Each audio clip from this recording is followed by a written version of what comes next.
What's going on, guys? It's Jack here, taking a look at another NBA draft prospect. Today profiling Caleb Biggie Swanigan, the sophomore from Purdue. Just turned 20 a few months ago, and at 6'9" with a 7'3" wingspan and 240 pounds, he's definitely has the NBA size that you look for in today's big man. Now, originally a commit to Michigan State and a player who's been on the national radar since his middle school days when he was a hot prospect, but also, around 350 pounds. So that just gives you some point of reference here for his remarkable journey in terms of turning his body around. Now 245 pounds or so here. And that change really enabled him to have much more success as a sophomore. It was really noticeable, the change in his body from freshman to sophomore season. And clearly he had lost some weight going into his freshman season where, he wasn't quite 245, maybe 20, 30 pounds above that. And that last, plunge here, if you will, to get him down to 245 really showed last season, and as well as his improved three-point shooting stroke. He made about one a game on 2.5 attempts, just over 40% there. And really what that enabled him to do was, despite the fact that he has that size at 245, he was able to take players out into the perimeter and shoot from there. And that just opened up the spacing a lot more for that Purdue offense, which featured a giant in Isaac Haas, arguably the largest player in NCAA this past season, as well as Vince Edwards, a talented combo forward in his own right.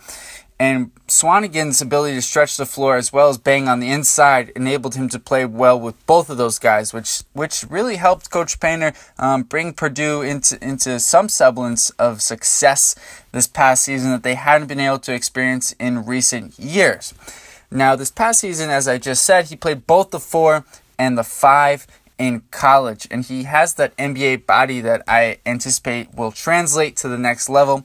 And shooting 78% from the free throw line just further, establishes the narrative that his perimeter stroke improved, and he did that on 6 attempts a game.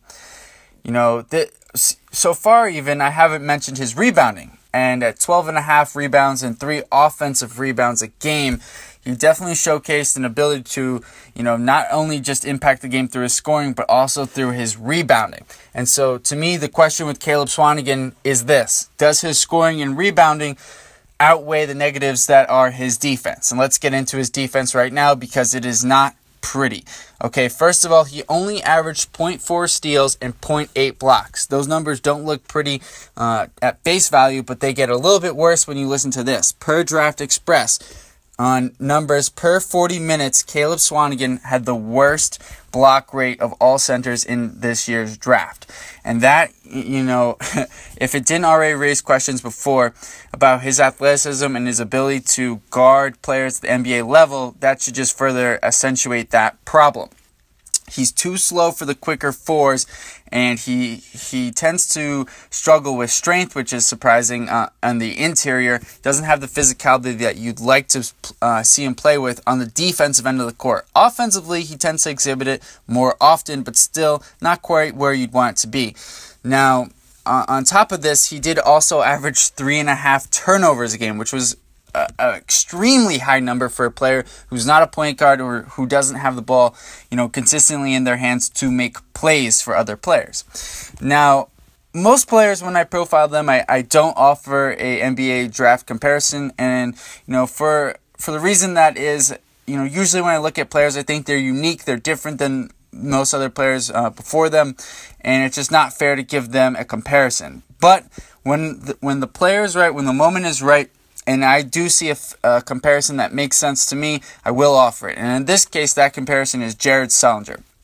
Sullinger had more hype, I think, in college, had more success as well in college, just on the national level, and was a player who, also ran a little bit undersized for the 4, or rather for the 5, but, too slow to be really considered a 4. Scored most efficiently in the post, Sullinger's experiment out to the perimeter didn't happen until he got to the NBA. So that's where Swanigan, I think, has the advantage over Sullinger. But both of these guys are going to struggle, and Sullinger has struggled guarding and at the NBA level. And that's just limited the amount of minutes he's been able to get. And it's going to be a real question mark for Sullinger this next season on what team he goes to and whether he can have success again at the NBA level.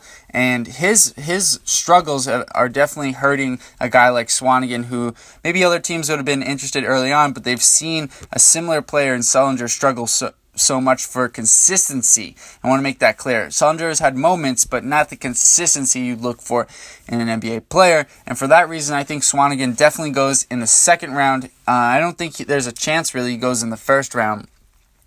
And, I'd be surprised at the very least if he goes in the first round. And I think it's going to take him a bit of time just to, further improve his body, as well as, continuing to improve his perimeter stroke. If he can get the offense under consistently, the perimeter game under control, and really showcase that, yes, that, this past season was no fluke, then teams are going to give him a little more leeway to work through defensive issues and improve his athleticism, especially on that end of the court.